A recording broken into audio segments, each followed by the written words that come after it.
my cousin Wilbur's home less than a month after his untimely death, not without misgivings, for its isolation in a pocket of the hills off the Aylesbury Pike was not to my liking.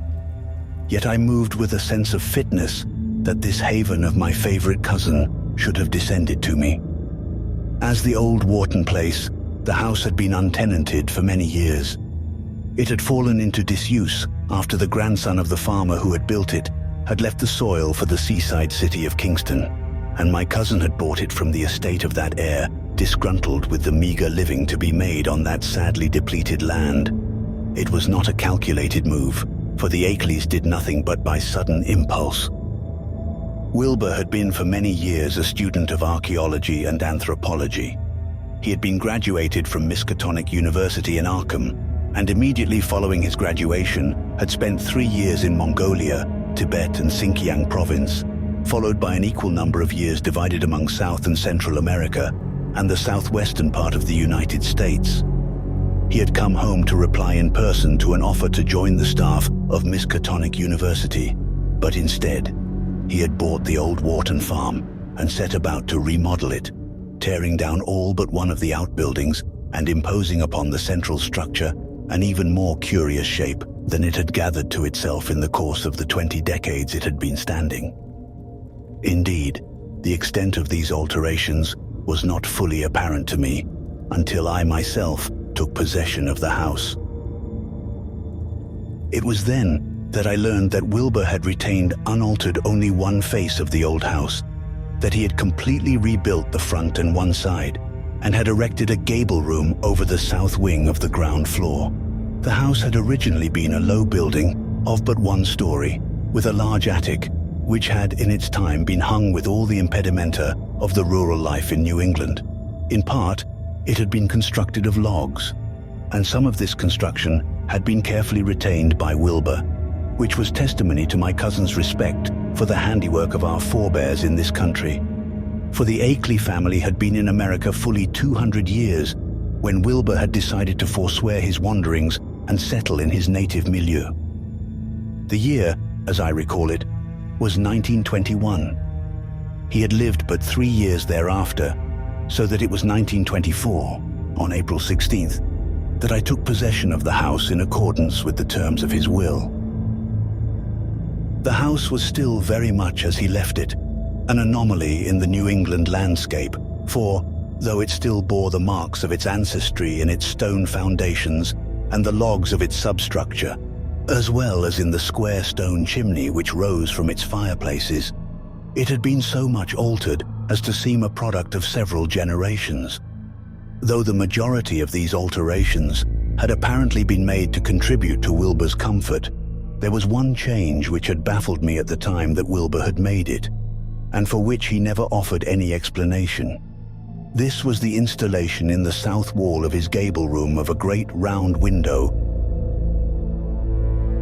of a most curious clouded glass, of which he said only that it was a work of great antiquity, which he had discovered and acquired in the course of his travels in Asia.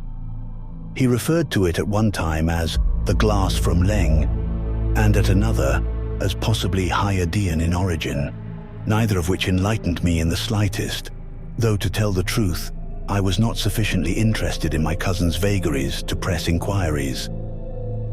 I soon wished, however, that I had done so, for I discovered rapidly, once I had taken up my existence in the building, that my cousin's entire living seemed to revolve not about the central rooms of the house on the ground floor, which one might have expected, since these were appointed for maximum effect and comfort, but about the south gable room, for it was here that he kept his rack of pipes, his favorite books, records, and most comfortable pieces of furniture, and it was here that he worked on such manuscripts pertinent to his studies as he had in progress at the time that he was struck down with a coronary ailment while he was at work in the stacks of Miskatonic University Library.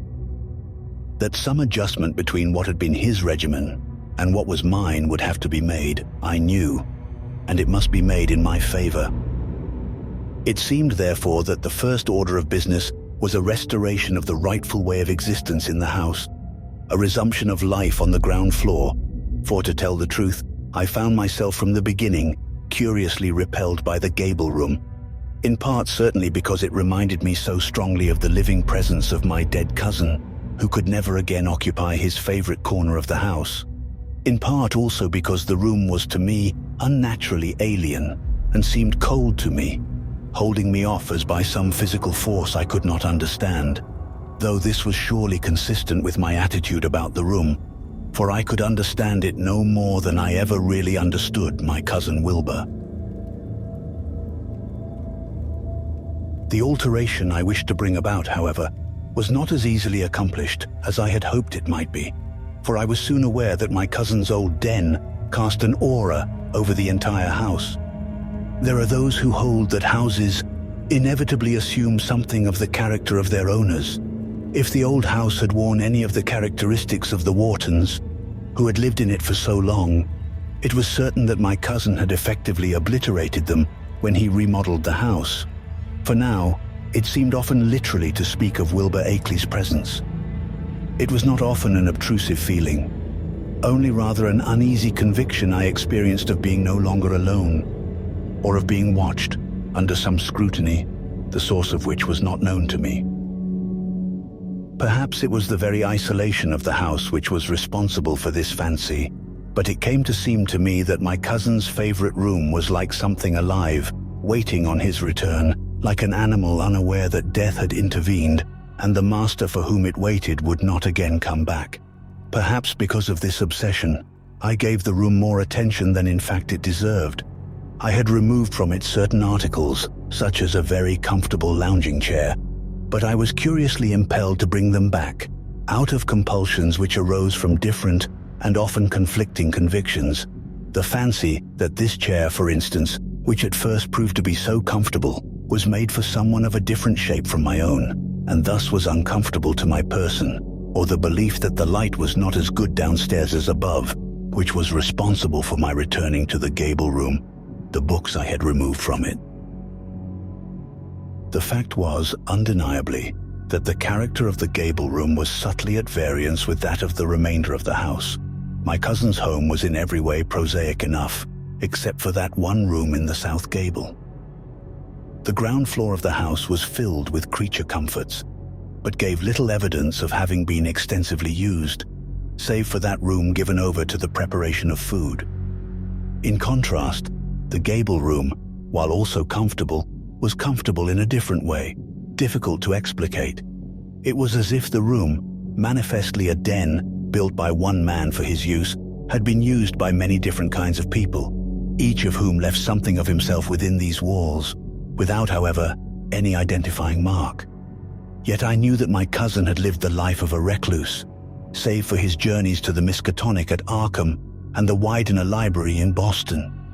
He had gone nowhere else. He had received no callers, and even on the rare occasions when I stopped at his home, as an accountant I did sometimes find myself in his vicinity, he seemed always willing that I be gone, though he was unfailingly courteous, and though I never remained longer than 15 minutes at most. Truth to tell, the aura of the Gable room diminished my resolve. The lower floor was ample for my purposes.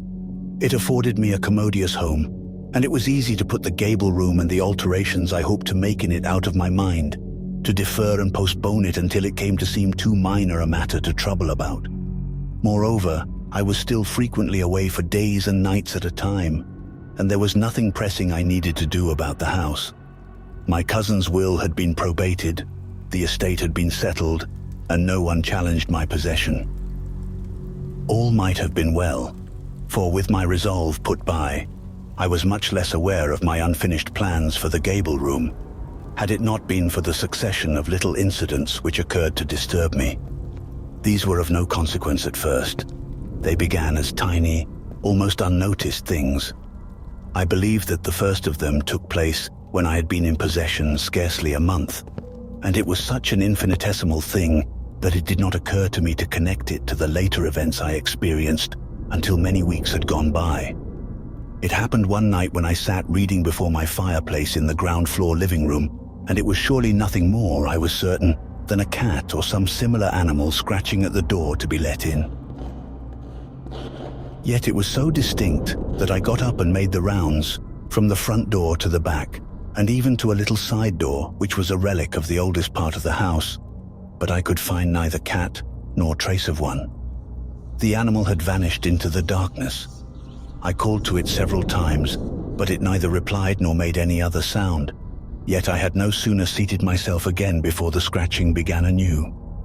No matter how I tried, I failed utterly to catch any sight of the cat, though I was disturbed in this fashion fully half a dozen times, until I was so upset that, had I caught sight of the cat, I would probably have shot it. Of itself, this was an incident so trivial that no one would think twice about it. Could it not have been a cat familiar with my late cousin, and unfamiliar enough with me to be frightened away by my appearance? Indeed it could. I thought no more of it. However, in less than a week, a similar incident took place, differing in one marked exception to the first. This time, instead of there being the clawing or scratching of a cat, there was a slithering, groping sound that sent a chill of apprehension through me, just as if a giant snake or an elephant's trunk were moving along the glass of the windows and doors. The pattern of its sounding and my reactions was exactly similar. I heard but saw nothing. I listened but could find nothing. Only the intangible sounds. A cat, a snake. What more? But there was yet more, quite apart from the occasions on which the cat or the snake seemed to have returned for another try. There was the time when I heard what sounded like hoofbeats, or the tramping of some gigantic animal, or the twittering of birds pecking at the windows, or the slithering of some vast body. What was I to make of all this? I considered hallucination and dismissed it as an explanation, for the sounds occurred in all kinds of weather and at all hours of the night and day, so that, had there actually been an animal of any size at door or window, I should certainly have caught sight of it before it vanished into the wooded hills which rose on all sides of the house, for the fields had long since been reclaimed by new growths of poplar, birch, and ash trees. This mysterious cycle might never have been interrupted if I had not chanced one evening to open the stair door leading up to the Gable room, on account of the heat of the ground floor. For it was then, when the clawing of a cat came once more, that I realized the sound came not from one of the doors, but from the window in the Gable room. I bounded up the stairs in unthinking haste, never stopping to realize that it would have been a remarkable cat indeed, which could, or would, climb to the second floor of the house and demand entrance through the round window, which was the only opening into the room from outside. And, since the window did not open, either in whole or in part, and since it was clouded glass, I saw nothing, even though I stood there and continued to hear, just as close by as the other side of the glass, the sounds made by the cat clawing the glass. I raced downstairs, snatched up a powerful flashlight, and went out into the hot summer night to throw a beam of light to the side wall in which the window stood. But now all sound had ceased, and now there was nothing whatsoever to be seen but the bland house wall and the equally bland window, which looked as black from the outside as it looked like clouded white from within. I might have remained forever baffled, and often I think it would surely have been for the best had it been so. But it was not meant to be. It was at about this time that I received from an elderly aunt a prize cat named Little Sam, which had been a pet of mine as a kitten 2 years before. My aunt had fretted about my insistence on living alone, and had finally sent along one of her cats to keep me company. Little Sam now belied his name. He ought to have been called Big Sam, for he had added pounds since I last saw him, and he was in every way a fierce, tawny feline, a credit to his species. But while Little Sam rubbed me with affection, he was of two minds about the house. There were times when he slept in comfort and ease on the hearth. There were others when he was like a cat possessed, demanding to be out. And at such times as the curious sounds as of some other animal seeking entry were to be heard, Little Sam was virtually mad with fear and fury, and I had to let him out of the house at once, whereat he would streak to the one outbuilding left after my cousin's remodeling was done, and there he would spend the night, there or in the woods, and not come out again until dawn, when hunger drove him back to the house.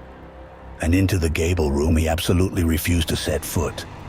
It was the cat, in fact, which was responsible for my decision to probe a little deeper into my cousin's work, since little Sam's antics were so manifestly genuine that I had no recourse but to seek, among the scattered papers my cousin had left, some explanation for the phenomena so common to the house.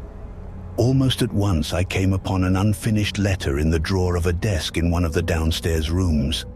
It was addressed to me, and it was apparent that Wilbur must have been aware of his coronary condition, for I saw at a glance that the letter was meant to be one of those instructions in case of death, though Wilbur was clearly not cognizant of how short his time was to be, for the letter had been begun only about a month before his death, and, once pushed into the drawer, had not been taken up again, though ample time had been afforded him in which to finish it. "Dear Fred," he wrote, "the best medical authorities tell me I have not long to live, and since I have already set down in my will that you are to be my heir, I want to supplement that document now with a few final instructions, which I adjure you not to dismiss and want you to carry out faithfully. There are specifically 3 things you must do without fail, as follows. 1.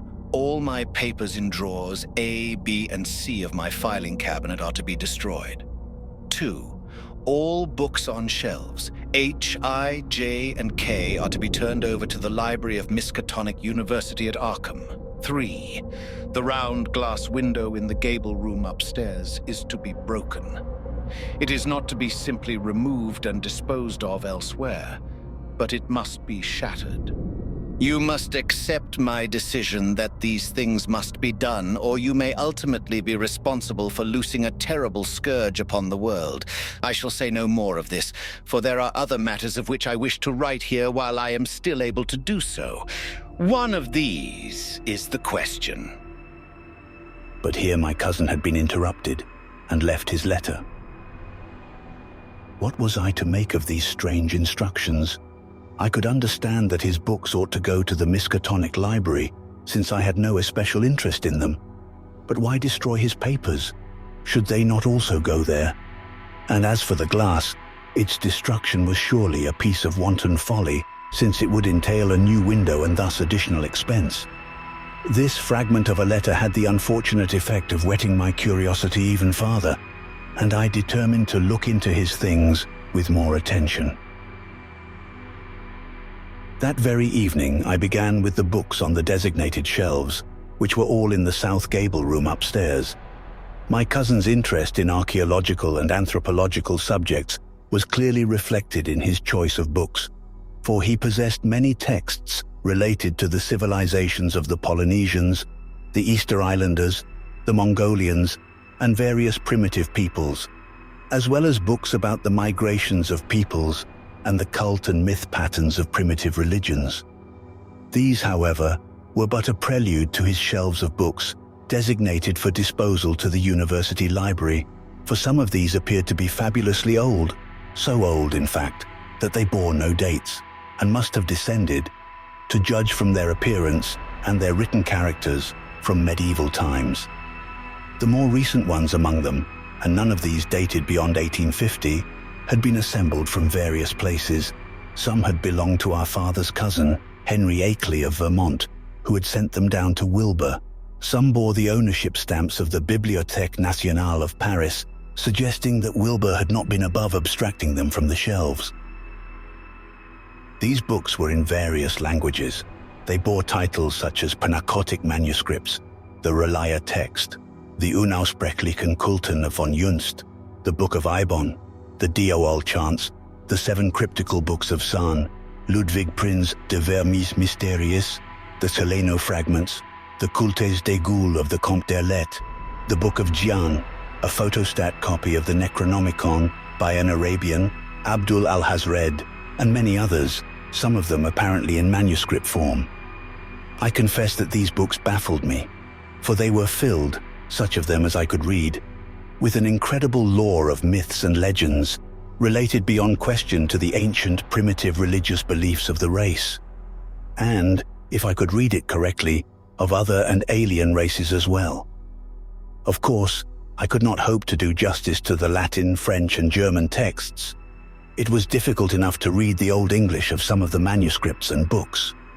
In any case, I soon lost patience with this task, for the books postulated a belief so bizarre that only an anthropologist would be likely to give enough credence to it to amass so much literature on the subject. Yet it was not uninteresting, though it represented a familiar pattern. It was the old credo of the force of light against the force of darkness, or at least so I took it to be. Did it matter whether you called it God and the devil, or the elder gods and the ancient ones, good and evil, or such names as the Nodens, Lord of the Great Abyss, the only named elder god, or these of the great old ones, the idiot god, Azathoth, that amorphous blight of nethermost confusion which blasphemes and bubbles at the center of all infinity, Yog-Sothoth, the all-in-one and one-in-all, subject to neither the laws of time nor of space, coexistent with all time and coterminous with space, Nyarlathotep, the messenger of the ancient ones, great Cthulhu, waiting to rise again from hidden R'lyeh in the depths of the sea, the unspeakable Hastur, lord of the interstellar spaces, Shub-Nigrath, the black goat of the woods with 1,000 young. And just as the races of men who worshipped various known gods bore sectarian names, so did the followers of the ancient ones, and they included the abominable snowmen of the Himalayas and other Asian mountain regions, the deep ones, who lurked in the ocean depths to serve great Cthulhu, though ruled by Dagon, the Shantaks, the Cho-Cho people, and many others, some of whom were said to stem from the places to which the ancient ones had been banished, as was Lucifer from Eden, when once they revolted against the elder gods, such places as the distant stars of the Hyades, unknown Kadath, the plateau of Leng, the sunken city of R'lyeh. Throughout all this, there were two disturbing notes which suggested that my cousin took this myth pattern more seriously than I had thought.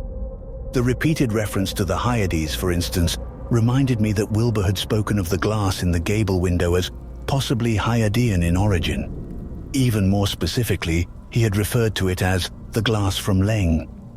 It is true that these references might have been coincidental, and for a while I took comfort in telling myself that Leng might well be some Chinese dealer in antiques, and the word Hyadian might readily have been misunderstood.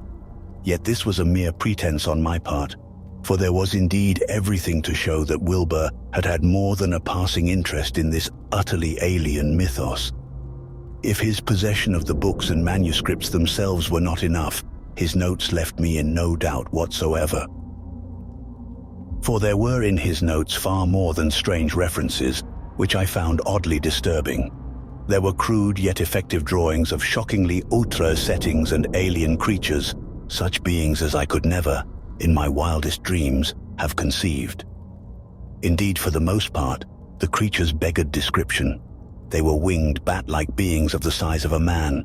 They were vast, amorphous bodies, hung with tentacles, looking at first glance octopoid, but very definitely far more intelligent than an octopus. They were clawed half-man, half-bird creatures. They were horrible, batrachian-faced things, walking erect, with scaled arms and a hue of pale green, like seawater. There were also more recognizable human beings, however distorted, stunted, and dwarfed peoples living in a cold place, to judge by their attire, with certain characteristics of the batrachian beings, yet unmistakably human. I had never dreamed that my cousin was possessed of such imagination. I had long known that Uncle Henry was convinced of the most patently imagined delusions, but no taint had ever shown in Wilbur, to my knowledge. I saw now, however, that he had skillfully concealed from all of us the essentials of his true nature, and I was more than a little astonished at this revelation. For certainly no living creature could ever have served as models for his drawings, and there were no such illustrations in the manuscripts and books which he had left behind. Moved by my curiosity, I delved deeper and deeper into his notes, and finally put aside certain cryptic references which seemed, however remotely, to bear upon my immediate quest, arranging them into a sequence which was easy, for all were dated. October 15th, 21. Landscape coming clearer. Leng, suggestive of southwestern America. Caves filled with hordes of bats which begin to come out, like a dense cloud, just before sundown, blot out the sun. Low shrub growth, twisted trees, a place of much wind. Snow-capped mountains in distance, right along the rim of the desert region. October 21st, 21. 4 Shantaks mid-scene. Average height exceeding that of a man. Furred, bat-like bodies, bat wings extending 3 feet above head. Face beaked, vulture-like, but otherwise resembling bat. Crossed landscape in flight, pausing to rest on crag in middle distance. Not aware. Did one have a rider? Cannot be sure. November 7th, 21. Night. Ocean, a reef-like island in the foreground. Deep ones together with humans of partly similar origin. Hybrid white. Deep ones scaled. Walk with frog-like gait. A cross between a hop and a step, somewhat hunched too, as most batrachia. Others seem to have swum to reef. Possibly Innsmouth? No coastline evident, no town lights. Also no ship. Rise from below beside reef. Devil Reef? Even hybrids ought not to be able to swim too far without some resting place. Possibly coast foreground out of sight. November 17th, 21. Utterly alien landscape. Not of Earth, so far as I know. Black heavens, some stars. Crags of porphyry or some similar substance. Foreground a deep lake. Halley. In 5 minutes the water began to ripple where something rose, facing inward. A titanic, aquatic being, tentacled. Octopoid, but far, far larger. 10-20 times larger than the giant octopus Apollyon of the west coast. What was its neck was alone easily 15 rods in diameter. Could not risk chance of seeing its face and destroyed the star. January 4th, 22. An interval of nothingness. Outer space? Planetary approach, as were I seeing through the eyes of some being coming into an object in space. Sky dark, far stars, but the surface of the planet soon looming close. Coming closer, saw barren landscape. No vegetation, as on the dark star. A circle of worshippers facing a stone tower. Their cries, Iya! Shubnigrath! January 16th, 22. Undersea region. Atlantis? Doubtful. A vast cavernous temple-like structure broken by depth charges. Massive stones, similar to pyramid stones. Steps leading down to black moor below. Deep ones in background, movement in darkness of stairwell. A huge tentacle moving up, far back 2 liquid eyes, many rods apart. Rallier, fearful at approach of thing from below and destroyed star. February 24th, 22. Familiar landscape, Wilbraham country, rundown farmhouses, ingrown family, foreground, old man listening. Time, evening. Whippoorwills calling in great volume. Woman approaches holding stone replica of star in hand. Old man flees. Curious, must look up. March 21st, 22. Unnerving experience today. Must be more careful. Constructed star and spoke the words, Panglui Mglunaf Cthulhu Relia Wuga Nagelftan. Opened immediately on huge Shantak in foreground. Shantak aware, and at once moved forward. I could actually hear its claws. Managed to break the star in time. April 7th, 22.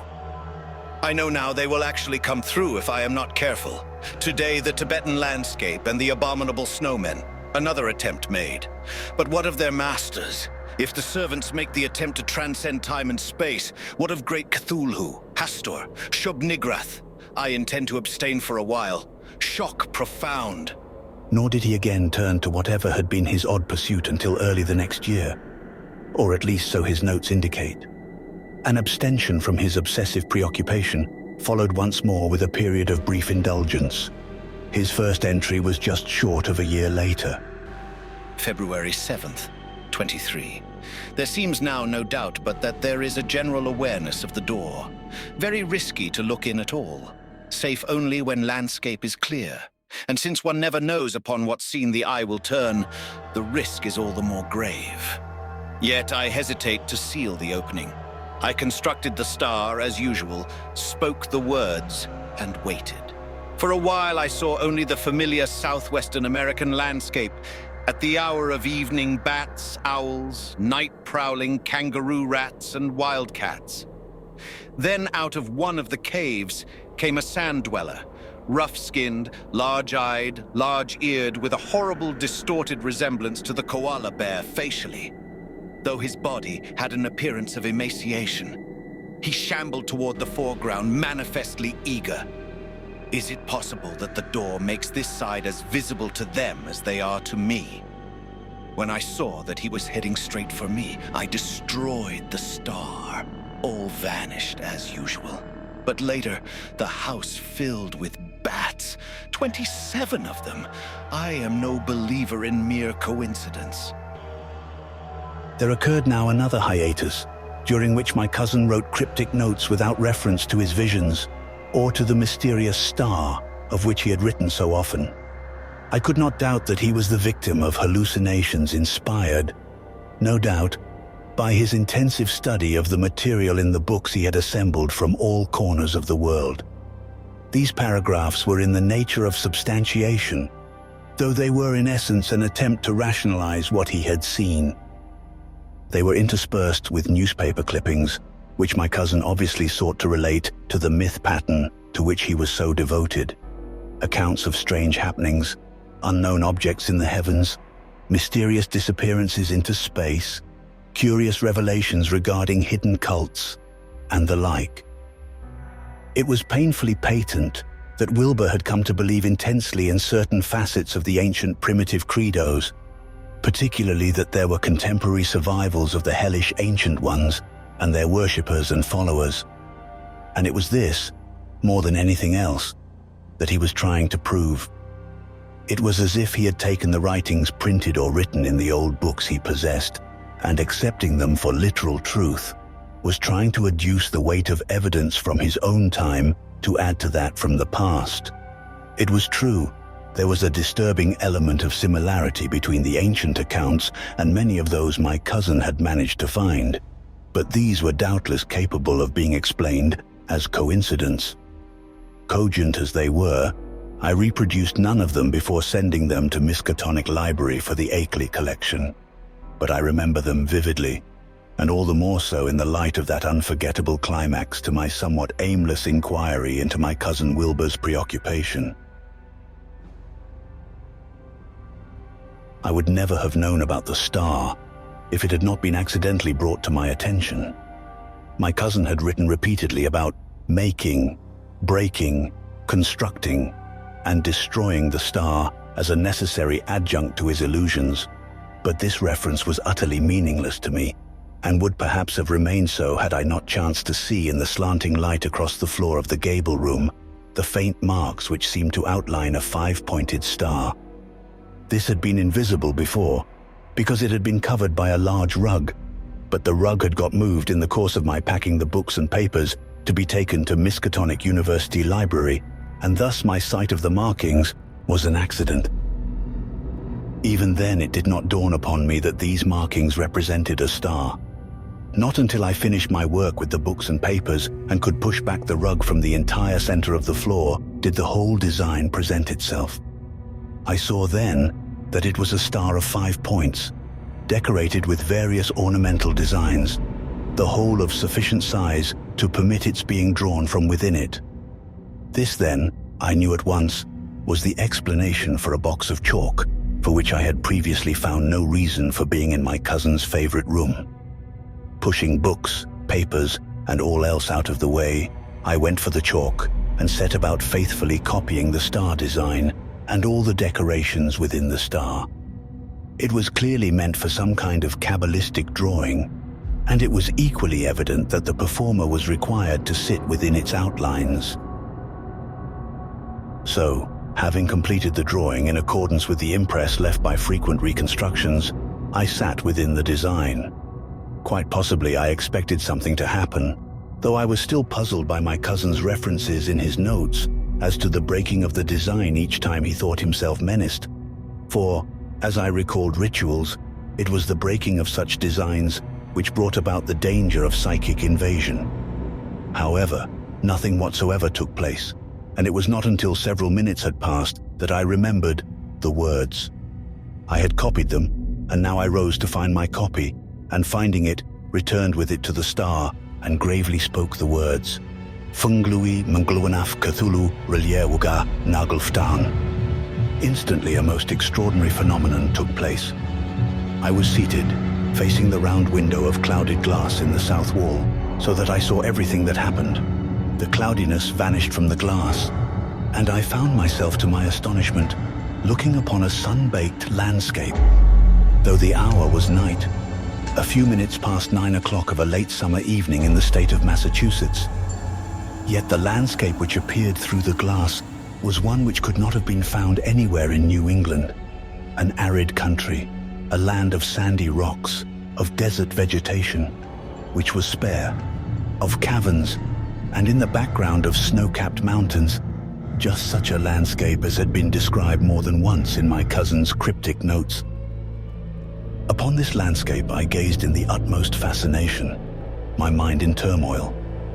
Life seemed to be going on in the landscape to which I looked, and I picked out one aspect after another. The rattlesnake crawling sinuously along, the sharp-eyed hawk soaring overhead, which enabled me to see that the hour was not long before sundown, for the reflection of the sunlight on the hawk's breast was indicative. The Gila monster, the roadrunner, all those prosaic aspects of the American Southwest I saw. Where was the scene then? Arizona? New Mexico? But the events of that alien landscape kept on without reference to me. The snake and Gila monster crawled away. The hawk plummeted downward and came up with a snake in his talons. The roadrunner was joined by another, and the sunlight drew away, making of that land a face of great beauty. Then, from the mouth of one of the largest caverns came the bats.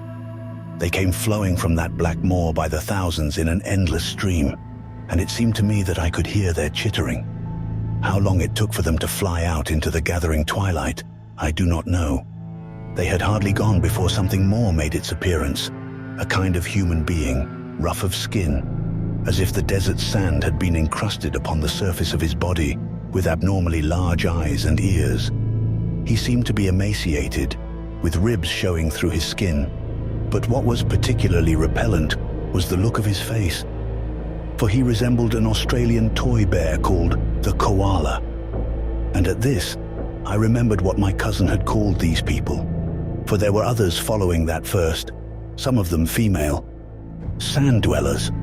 They came from the cavern, blinking their great eyes, but soon they came in greater haste and scattered to both sides, crouching behind the bushes.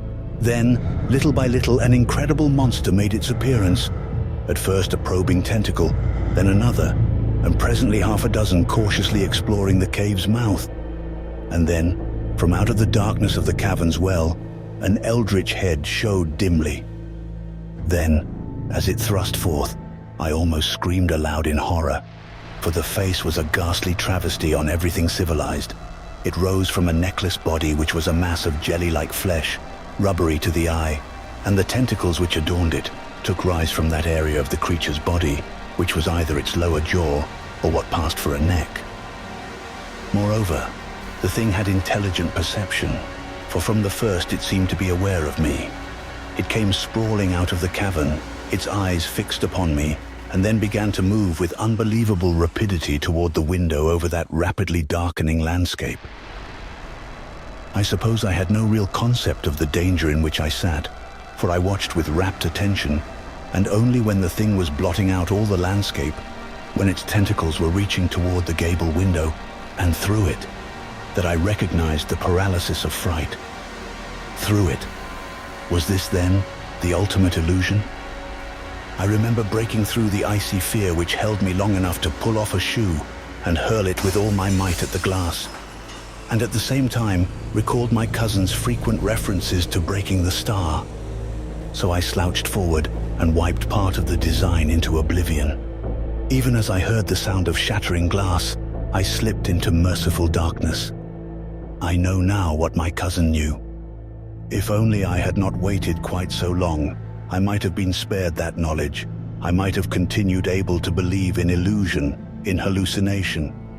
But I know that the clouded glass of the gable window was a potent door into other dimensions, to alien space and time, an opening to landscapes Wilbur Akeley sought at will, a key to those hidden places of the earth and the star spaces where the followers of the Ancient Ones, and the Old Ones themselves, lurk forever, awaiting their time to rise again. The glass from Leng, which might have come out of the Hyades, for I never learned where my cousin had got it, was capable of being rotated within its frame. It was not subject to mundane laws, save only that its direction was altered by the Earth's movement on its axis. And if I had not shattered it, I would have loosed upon the Earth indeed a scourge from other dimensions, unwittingly called forth by my ignorance and curiosity. For I know now that the models from which my cousin drew the illustrations, however crude among his notes, were alive and not the product of his imagination. The final crowning proof is indisputable. The bats I found in the house when I regained consciousness might have come in through the broken window. That the clouded glass had cleared might have been an optical illusion, if it were not that I know better. For I know beyond doubt that what I saw was not the product of my feverish fancy, because nothing could demolish that final damning proof which I found near the shattered glass on the floor of the Gable room, the cut tentacle, 10 feet in length, which had been caught between dimensions when the door had been shut against that monstrous body to which it belonged. The tentacle no living savant could identify as belonging to any known creature, living or dead, on the face or in the subterranean depths of the earth.